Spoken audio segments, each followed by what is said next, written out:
ओम नमः शिवाय। ओम काली। सभी भगत जनों को मेरा तरफ से नमस्कार। आज हम आपसे कुछ काम की बातें बताएंगे आप लोगों को, जो कि आपके आध्यात्मिक व जो आपका सांसारिक जीवन है उसके लिए एक वैल्यू प्रदान करेगी, एक आपको जागरूकता आपके अंदर लेकर आएगी। तो मित्रों, जैसे कि हम जानते हैं, हमने कई शास्त्रों में, वेदों में, इसके अलावा गुरुओं के मुख से या फिर कई जगह हमने सुन रखा होगा, भजनों में, गानों में, या फिर सामाजिक स्तर पर भी हम सुनते हैं कि हमारा शरीर जो है 5 तत्वों से बना हुआ है। ये 5 तत्व कौन से होते हैं? पृथ्वी, जल, अग्नि, वायु और आकाश। इन 5 तत्वों से मिलकर एक मनुष्य का शरीर बनता है और इन्हीं 5 तत्वों के अंदर वह विलीन हो जाता है कुछ समय के पश्चात। जब उसका समय ख़त्म हो जाता है, जब उसकी मृत्यु हो जाती है, जब व्यक्ति की मृत्यु हो जाती है तो उसका जो ये सांसारिक शरीर है ये छूट जाता है और ये शरीर अग्नि और जल तत्व इनसे बना होता ये शरीर है। हमारा जो शरीर है ये पृथ्वी और जल तत्व से बना हुआ है। तो जब मनुष्य की मृत्यु होती है तो उसका अंतिम संस्कार किया जाता है, जिसमें ये दोनों तत्व हमेशा के लिए विदा हो जाते हैं। तब 3 तत्व शेष रह जाते हैं, अग्नि, वायु और आकाश तत्व। इन तत्वों के से जो हमारा सूक्ष्म शरीर है, जिसे हम आत्मा कहते हैं, जो हमारी एनर्जी है, तो ये 3 चीज़ें होती हैं जो कि इस देह के जाने के बाद ये रहती हैं। अग्नि तत्व जो होता है उसके कारण भूख लगती है, बहुत ज़ोरों की भूख लगती है। सभी वह चीज़ों की आवश्यकता पड़ती है उस योनि में जाने के बाद। जब 3 तत्वों का शरीर रह जाता है तो उसको भूख भी लगती है, प्यास भी लगती है, इच्छाएं होती हैं। जैसे कि कोई प्रेत योनि में जाता है, भूत प्रेत की योनि, जिंद बेचाल, डाकनी शाकनी, इन योनियों में जाता है। तो प्रेत की योनि में भी जैसे हमारे पितृदेव होते हैं, हम उनको भी भोग देते हैं, उनका भी रोटी और जल की व्यवस्था करते हैं, देवी देवताओं को हम भोग लगाते हैं। इसके अलावा ये सब चीज़ें अग्नि तत्व की कारण होती है, क्योंकि अग्नि तत्व इस समय तक भी उसके शरीर से जुड़ा हुआ होता है। तो इसके कारण भूख लगती है। हम यज्ञ हवन करते हैं, हम दीप जलाते हैं, हम अगरबत्ती जलाते हैं, धूप लगाते हैं। तो उस चीज़ की इससे होती है कि अग्नि तत्व के कारण उसी योनि में मृत्यु के बाद की बात मैं कर रहा हूँ, उसमें ज़रूरत पड़ती है इन चीज़ों की। तो उसको इच्छाएं होती है, लेकिन अब उसका शरीर नहीं होता, जो कि ये शरीर है हमारा, ये भौतिक शरीर नहीं होता, केवल ऊर्जाएं होती हैं, आकाश, वायु और अग्नि। तब कैसे क्या होता है? वह इधर उधर भटकता है। उसे जब स्मेल आती है, सिर्फ स्मेल के वजह से वह भोग ग्रहण कर सकता है। कोई भी चीज़ है उसके तृप्ति कर देती है, समझो। जैसे हम भौतिक शरीर में खाना खा लेते हैं, पी लेते हैं, लेकिन जब भौतिक शरीर नहीं रहता तो अग्नि तत्व के कारण उसकी भूख प्यास तो उसे लगती है उस जीव को, लेकिन वह खा नहीं सकता। जैसे हम यज्ञ हवन करते हैं, दीप जलाते हैं, भोग प्रसाद देते हैं, तो केवल उसकी खुशबू ही वह ग्रहण कर पाता है। तो यह वह कारण है जिसके कारण हम भोग देते हैं, हम भंडारे करते हैं अपने पितरों के लिए, अपने पितरों को, ब्राह्मण को जिमाते हैं हम। तो 3 तत्वों का शरीर हो जाता है। उसके बाद जिसने अपने जीवन में योग का प्रयोग किया है, अभ्यास किया है, जो मृत्यु से पहले ही इस स्तर पर उठ गई है, जिसकी ऊर्जा कि वह सभी तत्वों को जान पाया है, तो ऐसे व्यक्ति का फिर जो नया जन्म होता है, पुनर्जन्म होता है, अगले जन्म में फिर यह साधना करता है। वह साधना के बल पर और एक लेवल ऊपर चला जाता है। हमारा अंतिम लक्ष्य क्या है? हमारा अंतिम लक्ष्य यही है कि हम जन्म लेते हैं, उसके बाद हमें परमात्मा को प्राप्त करना होता है। ये बीच की चीज़ें, भौतिक शरीर की इच्छाएं, सांसारिक ज़रूरतें, ये जो आप पद की बात करते हैं, पैसे की बात करते हैं, प्रतिष्ठा की बात करते हैं, ये सब भौतिक शरीर के साथ ही यही रह जाती है। लेकिन मनुष्य की जो पहली ज़रूरत है, जो सबसे महत्वपूर्ण ज़रूरत है, वह है परमात्मा को को पाना। क्यों जीवात्मा का परमात्मा से जब मिलन हो जाता है तो वो एक हो जाते हैं। उसको मोक्ष कहते हैं, हम निर्वाण कहते हैं, कैवल्य कहते हैं। जैसे कोई बूंद सागर के अंदर मिल के सागर हो जाती है, उसी तरह जीवात्मा भी एक दिन परमात्मा में ही मिल जाती है। हमारा प्रथम लक्ष्य यही है मनुष्य के तौर पर हमारे जन्म लेने का। तो जो योगी होता है वह फिर अग्नि तत्व से भी छुटकारा पा लेता है, फिर वायु तत्व और आकाश तत्व, ये दो तत्व ही रह जाते हैं। लेकिन जो शुद्ध होती है आकाश तत्व, वह आकाश तत्व है जो आपकी आत्मा होती है। फिर वायु तत्व भी छूट जाता है। आप साधना करते हैं, साधना के साथ साथ आपका लेवल बढ़ता जाता है। तो आज मैं बात कर रहा था चक्रों की। जो हमारे चक्कर हैं हमारे शरीर में, इस भौतिक शरीर में नहीं, वो सूक्ष्म शरीर में है, लेकिन उनके बारे में आज मैं बात कर रहा था। जो मूलाधार चक्र होता है व्यक्ति का, मेरे पास लोग आते हैं तो अक्सर बहुत सारे 80% लोगों के कम से कम मूलाधार चक्र में ही असंतुलित हो जाते हैं, वो कम ज़्यादा हो जाता है। असंतुलन का मतलब यही होता है, या तो वो ऊर्जा उसकी बढ़ जाती है या उसकी ऊर्जा घट जाती है। तो ऐसे लोग आते हैं, उन लोगों को मैं सलाह दूंगा कि आप लोग ज़्यादा मिट्टी के साथ, पृथ्वी तत्व के साथ आप जुड़े रहें। कुछ दिन अभ्यास कीजिए, आप 10-11 दिन तक आपको लाभ मिले तो फिर आप निरंतर कर सकते हैं। तो आपको करना क्या है, जैसे कहीं आप पार्क में गए हो तो अपनी चप्पल उतार दे, प्लास्टिक की चप्पलें जो आप पहनते हो, और नंगे पैर आप पृथ्वी तत्व है, जो घास है, मिट्टी है, उसमें 10-15 मिनट आप पैरों को अपने हिलाएं डुलाएं। जैसे बच्चे खेलते हैं मिट्टी में, पानी में खेलते हैं, उस तरह से आप 10-15 मिनट यदि मिट्टी में पृथ्वी तत्व के साथ अपने पैरों को जोड़ दें तो आपको इसमें लाभ मिलेगा। उसके बाद स्वादिष्टान चक्र होता है, क्योंकि जो ये हमारा मूलाधार चक्र होता है ये पृथ्वी तत्व होता है, इसमें तो हमें पृथ्वी के साथ, मिट्टी के साथ रहना चाहिए। तो ये अनबैलेंस जो होता है वो ठीक हो जाता है। स्वादिष्टान चक्र जो होता है इससे ऊपर हमारी नाभि से लगभग 3 इंच के करीब नीचे होता है, वह चक्र काम ऊर्जा का चक्र होता है। अगर वो अनबैलेंस हो जाता है तो व्यक्ति सेक्स के बारे में सोचना शुरू कर देता है। वह जागता हुआ, सोता हुआ, सपनों में भी सेक्स के बारे में सोचता है, यदि स्वादिष्टान चक्र उसका गड़बड़ हो जाता है। इस चक्कर को आप संतुलित कीजिए ताकि आपके जीवन से नकारात्मक चीज़ें निकल जाएं। क्योंकि आप यदि काम भावना के पीछे बहुत ज़्यादा पड़ जाते हो, जो कि इस चक्कर के खराब होने की वजह से होता है, तो आपके जीवन में बहुत सारी समस्याएं प्रकट होती हैं। तो आप इसके लिए ध्यान कर सकते हैं स्वादिष्टान चक्र का। आप आंख बंद करके बैठ जाइए ज्ञान मुद्रा में, अपनी दोनों उंगलियों को अंगूठे के साथ, फर्स्ट उंगली जो ऐसे करके रख के आप स्वादिष्टान चक्र का ध्यान कीजिए।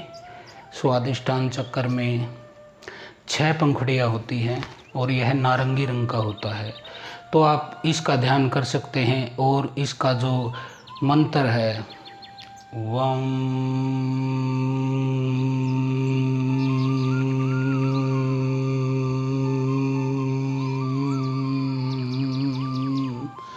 आप इस तरह से वाइब्रेट देके वम मंत्र का मन ही मन जाप कीजिए, जैसे मैंने अभी करके दिखाया। एक बार फिर करके दिखा देता हूँ।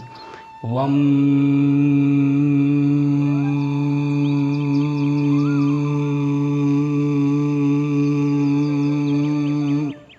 इस तरह से आप स्वादिष्टान चक्र को बैलेंस करते हैं। यह जल तत्व होता है। यहाँ पर जो मूलाधार वह पृथ्वी तत्व, उसका मंत्र है लम। लम,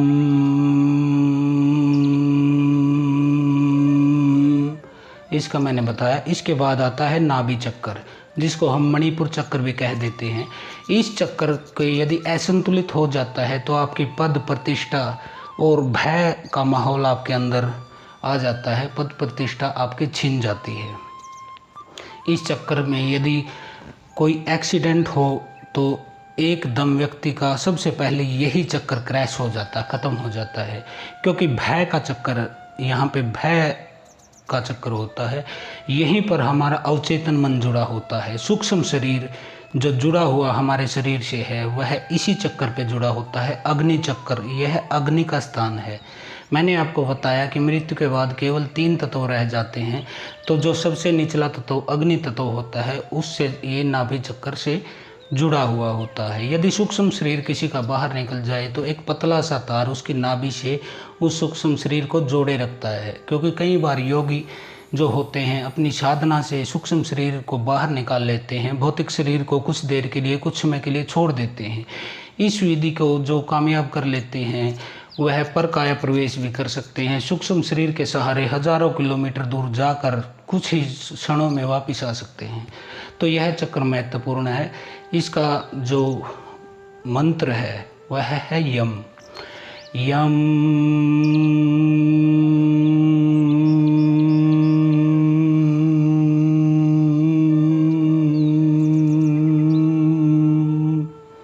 यह हमारे शरीर का सेंटर है। यह चक्कर बहुत महत्वपूर्ण होता है। जब कोई बच्चा जन्म लेता है तो उसकी नाभि के साथ ही वह माता के साथ जुड़ा रहता है। इसी के द्वारा उसे भोजन की प्राप्ति होती है, खून की प्राप्ति होती है, सभी प्राप्ति यहीं से होती हैं। तो ये नाभि चक्कर है। इसके लिए आप सोते समय कभी कभी 2-4 दिन में कोई तेल लीजिए, सरसों का तेल हो, बादाम का तेल हो या घी लीजिए, उंगली से लगाइए और अपनी नाभि पर आप लगा लीजिए। हफ्ते में कम से कम 2 बार जरूर लगाइए। नाभि चक्कर में आपको उससे लाभ मिलेगा। ये चक्कर बहुत ही महत्वपूर्ण है, इसको आप जगा सकते हैं। उसी तरह ज्ञान मुद्रा में बैठिए, ध्यान में आपकी रीढ़ बिल्कुल सीधी होनी चाहिए, कमर। उसके बाद आंखें बंद कीजिए और नाभि चक्कर पर ध्यान कीजिए। इस चक्कर में 10 पंखुड़ियाँ होती हैं। ये एक कमल होता है जिसमें 10 पंखुड़ियाँ होती हैं।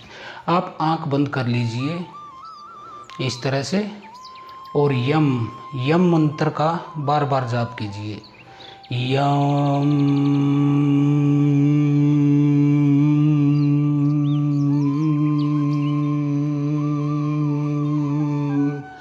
अपना पूरा ध्यान नाभि चक्र पर रखिए।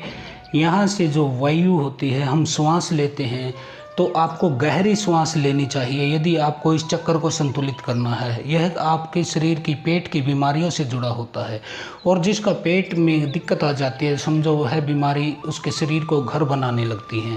पहली दिक्कत पेट से ही होती है। तो आप श्वास लेते हैं तो आप श्वास लंबा लीजिए, गहरा लीजिए, नाभि तक ले आइए श्वास को। अब कुछ देर रोकिए, अब छोड़िए। आप नाभि का ध्यान कीजिए। आपको किसी मंत्र की ज़रूरत नहीं, आप सीधे लेट जाइए और अपने श्वास का ध्यान कीजिए। श्वास को नाभि तक ले जाइए। नाभि उठ जाए तो 3 सेकंड फिर रोकिए श्वास को, फिर बाहर छोड़ दीजिए। बाहर छोड़ने के बाद 3 सेकंड फिर रुकिए। तो ये फार्मूला कैसे होगा? 3 सेकंड आपको रोकना है, 5 सेकंड में आपको श्वास नीचे तक खींचना है धीरे धीरे, फिर 3 सेकंड नीचे रोकना है, फिर 5 सेकंड में श्वास को बाहर निकाल देना है आपको और 3 सेकंड फिर रोकना है अगला श्वास लेने तक। तो इस तरह से आप नाभि चक्कर को, अपने मणिपुर चक्कर को जागृत कर सकते हैं। इसके बाद बात करते हैं हम हृदय चक्कर की। हार्ट चक्कर जो हमारा होता है यहाँ होता है, वह बीच में रीढ़ की हड्डी में सभी चक्कर होते हैं हमारे 500 और हड्डी में इन्हीं चक्रों का स्थान है। ये आगे की तरफ नहीं है, हमारे शरीर के पिछले भाग में है, हमारे मेरुदंड में, रीढ़ में ये सभी चक्कर हैं। लेकिन हम ध्यान इनका कर सकते हैं लेटकर। जो ये हृदय चक्कर होता है इसमें 12 कमल दल होते हैं, 12 पंखुड़ियाँ होती है इस चक्कर में। हरा इसका रंग होता है और इसका जो मंत्र है वह है रम। रम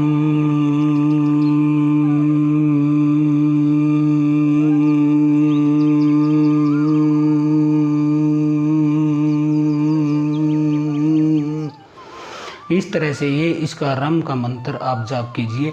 जिसका हृदय चक्र अनबैलेंस हो जाता है, मतलब असंतुलित हो जाता है, वो किस तरह की परेशानियों से गुजरता है? वह बहुत भावुक हो जाता है, डर का भय उसके अंदर हो जाता है, वह डरने लगता है। जैसे कोई शोर हो, कोई गड़गड़ाहट हो, कोई बिजली, आकाशीय बिजली कड़के, कोई बम भी हो ज़्यादा है उसके आसपास तो वो बंदा उछल पड़ता है। तो यह भय उसके अंदर आ जाता है जब उसका ये चक्कर होता है। इसके अलावा जिसका असंतुलित होता है उसे कोई भी बार बार धोखा दे सकता है। क्योंकि फिर उसमें ये समझ नहीं रहती कि ये व्यक्ति सही है या गलत है, पहचान नहीं रहती आदमी की। तो ये आप समझ लीजिए हृदय चक्र आपका अनबैलेंस है। तो अब इसको कैसे जागृत करना है, आपको फिर से ज्ञान मुद्रा में बैठ जाना है और आंखें बंद कर लीजिए, अपने हृदय पर ध्यान दीजिए, हृदय चक्कर पर। आपकी दोनों छातियों के बीच में ये चक्कर है, इसमें 12 पंखुड़ियाँ होती हैं। ये गोल चक्कर होता है, गुलाब का फूल खिलता है प्लेट की तरह और उसके चारों तरफ पंखुड़ियाँ होती हैं। तो इसमें 12 पंखुड़ियाँ होती हैं। ये हरे रंग का होता है, ग्रीन। तो इसका बहुत ही आसान उपाय मैं आपको बता देता हूँ। जब हम श्वास लेते हैं तो श्वास हृदय चक्कर पर हमारे आती है, तो आप उस श्वास को फील कीजिए हृदय चक्कर पर आते जाते, खींचिए उसको नाभि तक, लेकिन हृदय चक्कर तक आप फील कीजिए। इसके अलावा रम मंत्र का जाप आप कीजिए, रम।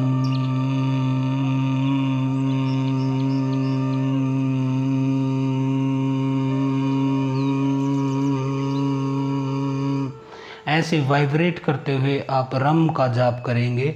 इसके अलावा आपको एक सिंपल रास्ता बता देता हूँ। आप ध्यान कीजिए कि जो 12 पंखुड़ियों का चक्कर है, इसकी 4-4 पंखुड़ियों के, 3-3 पंखुड़ियों के हम यदि उनको इकट्ठा कर लें इस चक्कर की, जैसे 3 यहाँ पे इकट्ठी, 3 यहाँ पे इकट्ठी, 3 यहाँ पे और 3 यहाँ पे, इस चक्कर के चारों तरफ 3-3 पंखुड़ियों को हम अपने ध्यान से जोड़ लें, उसको एक पंखे जैसा बना लें।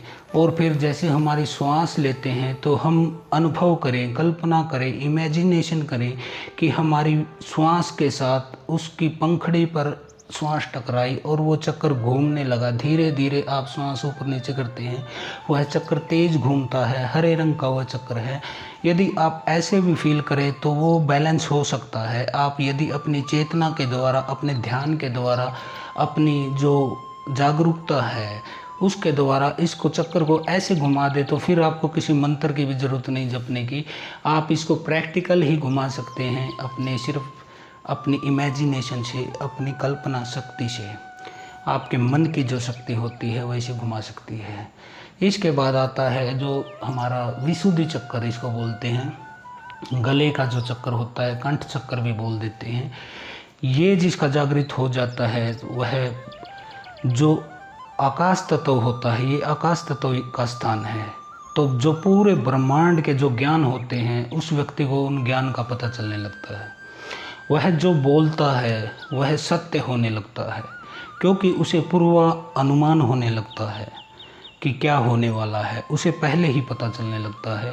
इस चक्कर के जागृत होने के बाद आपकी आवाज़ में एक गंभीरता, एक ठहराव आ जाता है।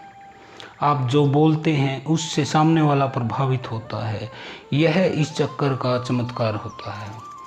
क्योंकि ये कंठ चक्कर है, तो आपने देखा होगा जब ये चक्कर जागृत हो जाता है तो शरीर में नीलापन आने लगता है।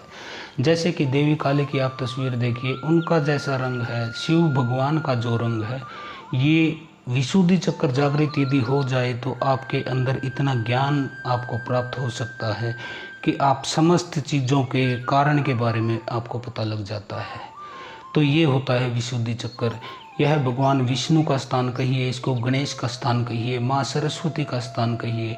यह एक ऐसा स्थान है जो आकाश तत्व का यहाँ पे जुड़ा होता है। इस कमल में, जो इस चक्कर का जो कमल होता है, इसमें 16 पंखुड़ियाँ होती हैं। 16 कला संपूर्ण भगवान श्री कृष्ण हुए, उनके अलावा कोई भी 16 कला संपूर्ण नहीं हुआ इस धरती पर। जैसे भगवान श्री राम थे, वो केवल 14 कला संपूर्ण थे, लेकिन श्री कृष्ण को हम पूर्ण अवतार कहते हैं क्योंकि वह 16 कला संपूर्ण थे। उनका कंठ चक्र जो है वो जागृत था। भगवान शिव का कंठ चक्र जागृत है।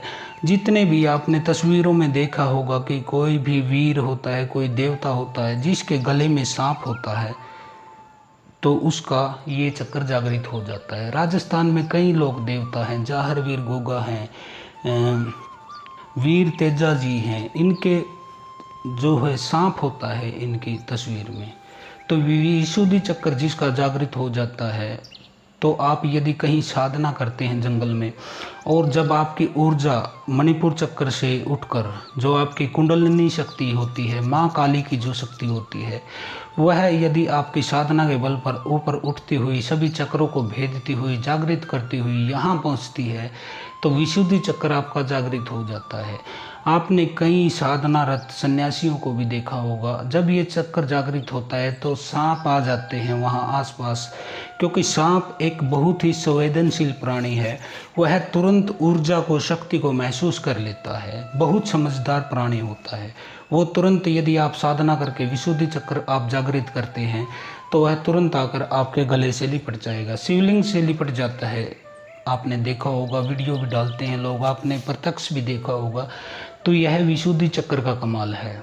यह न केवल आपके बोलने, आपके गंभीरता को दर्शाता है, बल्कि जो आप कहते हैं वो लगभग सत्य होने लगता है। जैसा आप इसको जागृत करते हैं, अब जागृत करना इतना इसको मुश्किल नहीं है। यदि आप योग के बारे में जानते हैं, थोड़ा बहुत किसी योगी के पास बैठे हैं, किसी साधक के पास बैठे हैं, तो आपने सुना होगा भ्रामरी प्राणायाम। यह एक ऐसा प्राणायाम है जो आपके सीधा विशुद्धि चक्र को जागृत करता है, और इस चक्र को आप आसानी से जागृत कर सकते हैं। लेकिन इस चक्र को गुरु खोलता है। नीचे के सभी चक्र आप स्वयं जागृत कर सकते हैं, लेकिन यहाँ से आगे का रास्ता आज्ञा चक्र पर जाता है, त्रिनेत्र पर जाता है। तो यहाँ जो बंद होता है उसे गुरु ही खोलता है। आप किसी को सतगुरु बनाइए अपना, उनसे गुरु मंत्र लीजिए, उसका जाप कीजिए। गुरु के आशीर्वाद से आपका ये चक्कर बहुत जल्दी जागृत हो जाएगा, ऐसा मेरा विश्वास है। क्योंकि मेरा भी निजी अनुभव यही है कि गुरु के आशीर्वाद से ही मुझे भी यहाँ तक जो ऊर्जा का ऊर्ध्वगमन था वो पहुँचाने में मैं सफल रहा था। तो इसका मैं बता देता हूँ। भ्रामरी जो प्राणायाम होता है, आप चले जाइए ज्ञान मुद्रा में, रखिए, आंखें बंद कीजिए, पहले श्वास पूरा अंदर खींच लीजिए नाभि चक्कर तक।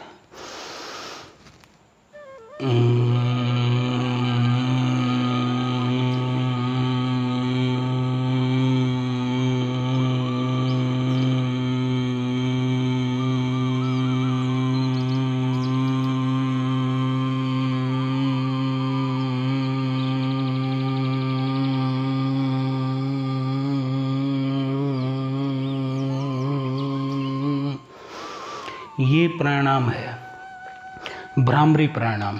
एक भंवरे जैसी आवाज़ निकालना। आपका मुंह पूरा बंद रहना चाहिए, इससे हवा पास नहीं होनी चाहिए। आपकी सारी जो श्वास है उसको नाक के द्वारा आपको निकालना है, और ये भ्रामरी प्राणायाम करना है।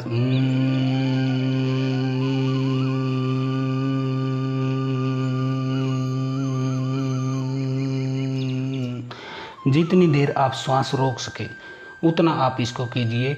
इसके अलावा जिनको ऐसा करने में ऐसे सहज महसूस करते हों, उनके लिए मैं मंत्र बता देता हूँ विशुद्धि चक्र का। वो है हम।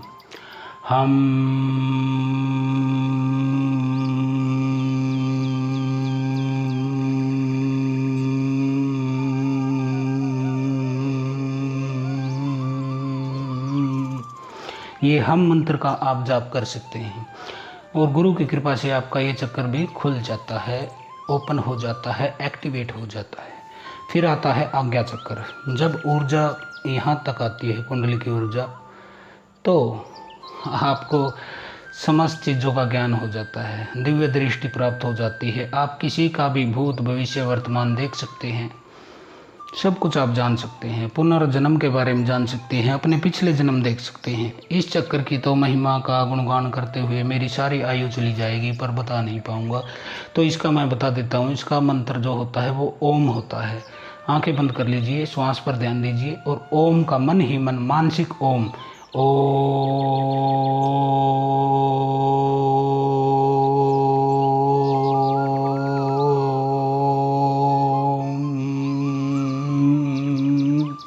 ऐसे वाइब्रेट करते हुए मानसिक ओम का जाप करें।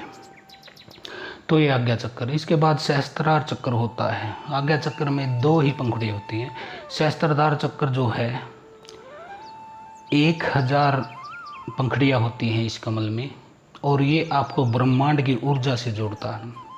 यह परम स्थान है, क्राउन चक्कर है आपके शरीर की बॉडी का सबसे पवित्र, जो सबसे ऊंचा पार्ट होता है यह होता है।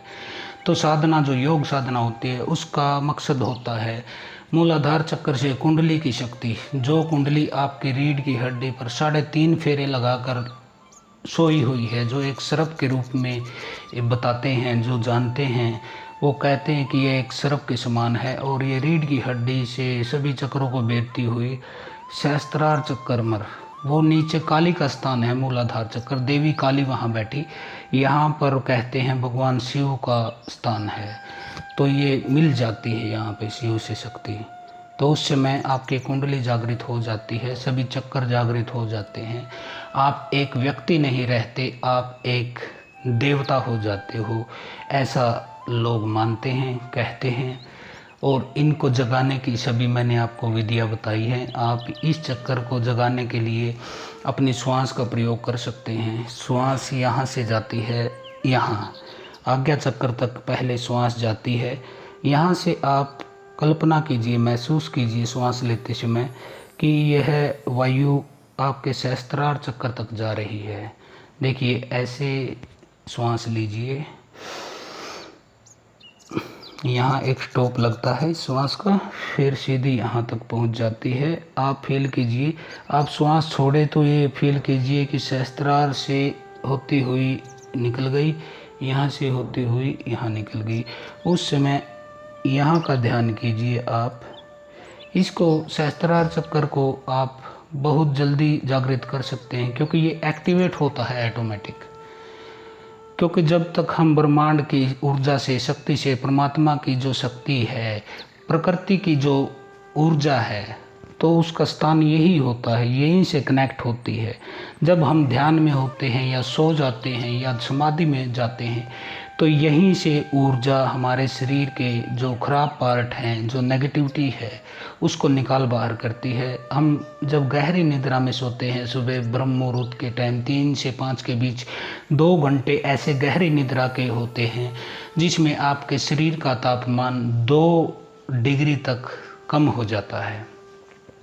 तो उस समय परमात्मा ही आते हैं, प्रकृति ही आती है आपके शरीर के अंदर, और आपकी नेगेटिविटी को हटाती है, बीमारियों को हटाती है, और आपको स्वस्थ कर देती है, ऊर्जावान कर देती है।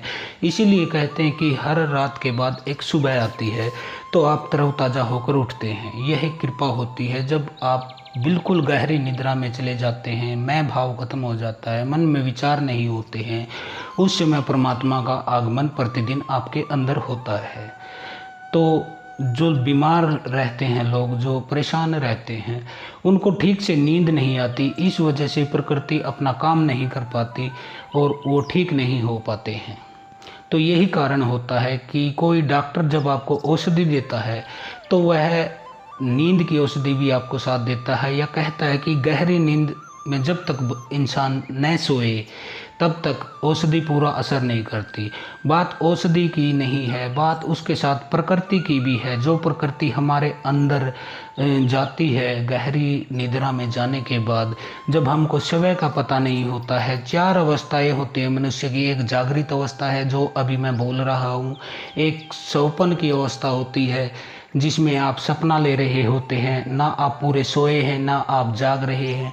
तीसरी होती है सुषुप्ति की, जो निद्रा की स्थिति होती है, और चौथी होती है तुरीयापद।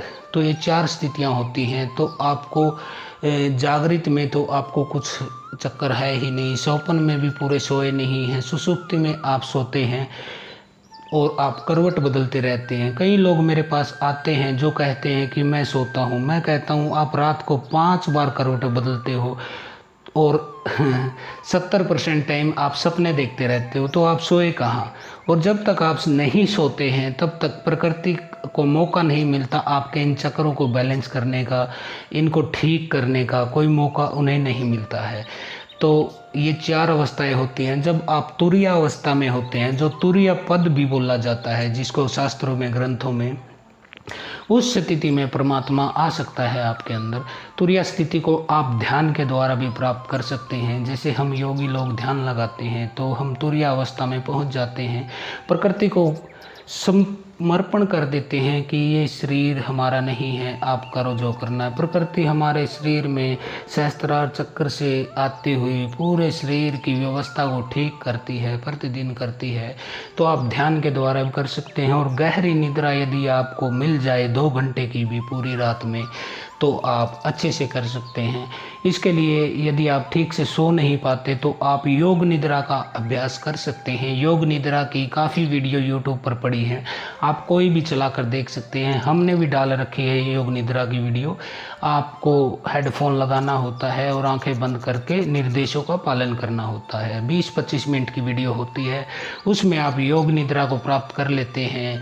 आपका जो चेतन मन है वह सो जाता है, अवचेतन मन जो है वहाँ तक आवाज़ जाती है, तो आप स्वस्थ होने लगते हैं। आप हमारे सुझावों का, निर्देशों का पालन करते हैं जो कि आपके कल्याण के लिए किया जाता है, तो आप ठीक होने लगते हैं। तो ये थी आज चक्रों की बात। इसके अलावा आपको हम समय समय पर जानकारियाँ देते ही रहते हैं। तो ये चक्कर आप इस तरह से सभी का मैंने बता दिया, आप इनको जगा सकते हैं। किसी का असंतुलित चक्कर है तो वह उसके अभ्यास कर सकता है, कोई दिक्कत नहीं है। आपको जिस चक्कर की जागृति का पता चल जाए, सेंसेशन होने लगे, उस पर झंझनाहट होने लगे, कंपन होने लगे, एक वाइब्रेशन का आपको फील होने लगे कि जैसे कुछ चल रहा है या कोई विद्युत जैसी तरंग है, तो उस समय आप समझ लीजिए कि आपके चक्कर एक्टिवेट होने शुरू हो गए हैं। जब वो असंतुलित होते हैं तब भी पता चल जाता है। यदि आज्ञा चक्र असंतुलित है तो आप गुस्सा करोगे, आप चिल्ला कर बोलोगे। और ये चक्कर होता है, यह भी असंतुलित हो जाए तो आप पता नहीं क्या बोलोगे, झूठ बोलोगे, गंदा बोलोगे, आप लोगों आपसे दूर होते चले जाएंगे। तो इन चक्रों को आप वैज्ञानिक विधि से मैंने आपको बता दिया है। इसमें कोई लाग लपेट नहीं है, कोई कल्पना शक्ति नहीं है। ये एक रियल और एक प्रैक्टिकल जो अभ्यास है, जो योगीज करते हैं, हिमालय पर जो योगी तपस्या करते हैं, जो सिद्धियों को भी प्राप्त कर लेते हैं और सैकड़ों सालों तक जिंदा रहते हैं, बर्फ़ में भी वो नंगे बैठकर तप करते रहते हैं, तो उनके चक्र जागृत है। उन्होंने साधना के बल पर, अपनी तपस्या के बल पर ऐसी सिद्धियां प्राप्त कर ली हैं कि वह मानव से महामानव, महापुरुष, महा ऊंचे हो जाते हैं बहुत सारे। तो आप ये चीज़ें कर सकते हैं। हमने भी किसी योगी से, सन्यासी से, साधु से, गुरु से जो बातें सुनी है, समझी हैं, जिनका आकलन किया है, फिर अपने जीवन में अनुभव किया है, वही चीज़ें हम आपको बता रहे हैं। यदि आप अपने चक्रों को जागृत करते हैं तो आपके शरीर में एक ऊर्जा का जो ऊर्ध्वगमन होता है, जो उसकी निरंतरता होती है, वह हो जाती है। आप स्वस्थ रहने लगते हैं, आपके चेहरे पर चमक बढ़ जाती है। फिर आपको मोबाइल पर वीडियो बनाते समय फ़िल्टर लगाने की ज़रूरत नहीं पड़ती। अगर आप शुद्ध शक्तियाँ आपके अंदर हैं, सात्विक आपका जीवन है, आपका खान पान शुद्ध है, तो वो आपके चेहरे पर ही दिखाई दे जाता है कि आप कितनी साधना, कितना तप, कितना अभ्यास और किस तरीके से आपने अपने जीवन को जिया है। तो ये चीज़ें होती हैं जो हमारे जीवन में काम आने की होती हैं, जो हमारे जीवन से बुरी नेगेटिव चीज़ों को दूर करती हैं। तो आज काफ़ी लंबा मेरे हिसाब से ये वीडियो हो गया है और आप लोग बोर हो जाओगे, इतना लंबा मैंने बना दिया है। कोई बात नहीं, बोर हो जाओ तो हो जाओ, हमें क्या लेना देना। हम योगी हैं, हम जो ज्ञान हमें आता है, जो हमने सीखा है, उस दुनिया को समर्पित करना चाहते हैं ताकि वो लाभ उठा सकें और अपने जीवन को एक ऐसे जो दिशा है वो दे सकें कि जिससे कि आप सांसारिक तौर पर, भौतिक तौर पर और आध्यात्मिक तौर पर मृत्यु के बाद आप वो प्राप्त कर सको कि जिसके लिए आपका जन्म हुआ है, जिसके लिए आप आए हो इस धरती पर। वरना तो फिर 84 लाख बार चक्कर काटोगे, कभी पशु बनोगे, कभी पक्षी बनोगे, कभी पेड़ बनोगे, कभी कीट पतंग, डायनी, चुड़ैल, भूत प्रेत बनोगे। तो वो आप परमात्मा को प्राप्त करने की दिशा में अग्रसर होइए। काम धंधे तो चलते ही रहते हैं, जीवन जीने के लिए सब लोग बिजनेस करते हैं, कोई जॉब करता है, कोई खेती करता है, कोई पशुपालन करता है, वह तो चलता ही रहता है, पीढ़ी दर पीढ़ी लगे हुए हैं। लेकिन जो मोक्ष है, जो निर्वाण है, जो परम पद है, जो हरि पद है, जो उस परमात्मा से हमारे मिलन का जो अक्षण है, उसको लाखों में से कोई एक ही विरला ही प्राप्त कर सकता है।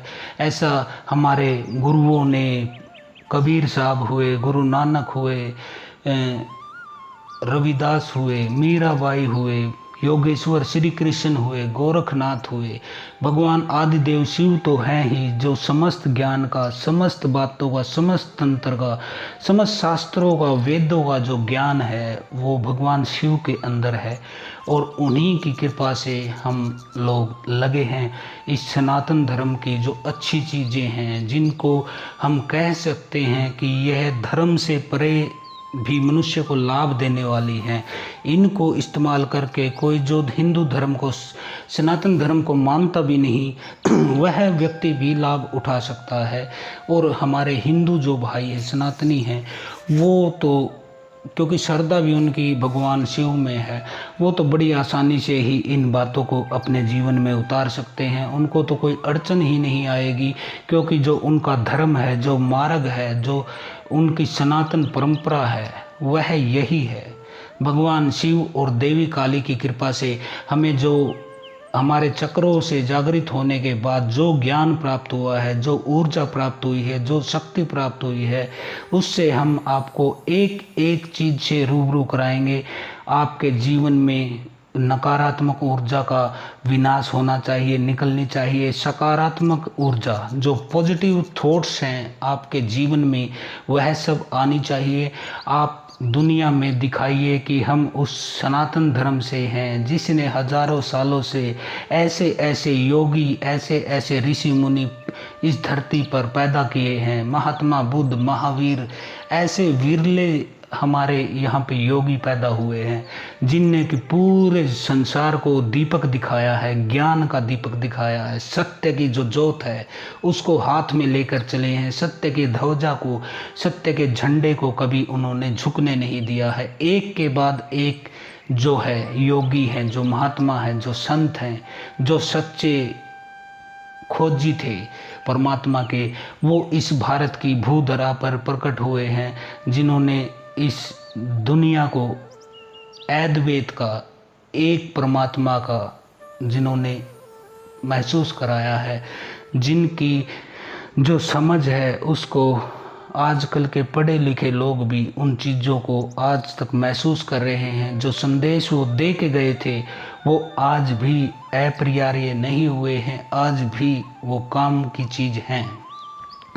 तो ये भारत भूमि की पवित्र धरा का ही जो प्रताप है। इसके अलावा हम हरिद्वार में रहते हैं, माँ गंगा के तट पर रहते हैं। सभी जो भगत जन हैं, सभी जो हमारे फॉलोअर हैं, हमारे चाहने वाले हैं, उन सभी की मंगल कामना हम करते हैं। आप सभी लोग अपने जीवन में सुखी, स्वस्थ, समृद्धि, संपत्ति और शांति को प्राप्ति करें, ताकि इस हमारे जो प्रयास है, जो हम दुनिया को देना चाहते हैं, जो हमारे भीतर जो प्रकट हुआ है, उस चीज़ को हम बांटना चाहते हैं, ताकि अन्य लोग भी लाभ उठा सकें। हमने हमारे भीतर पाया, आपको भी आपके भीतर ही मिलेगा। लेकिन उसका मार्ग जो होता है, उसकी जो प्रक्रिया होती है, वह बताने के लिए कोई गुरु ही होता है। बिना गुरु के आप ज्ञान प्राप्त नहीं कर पाओगे। ऐसा बहुत ही कम चांस हुए हैं, बहुत ही रेयर जो ये घटनाएं हुई हैं वो हुई हैं। तो गुरु के द्वारा आप आसानी से अपने जीवन में लाभ प्राप्त कर सकते हैं।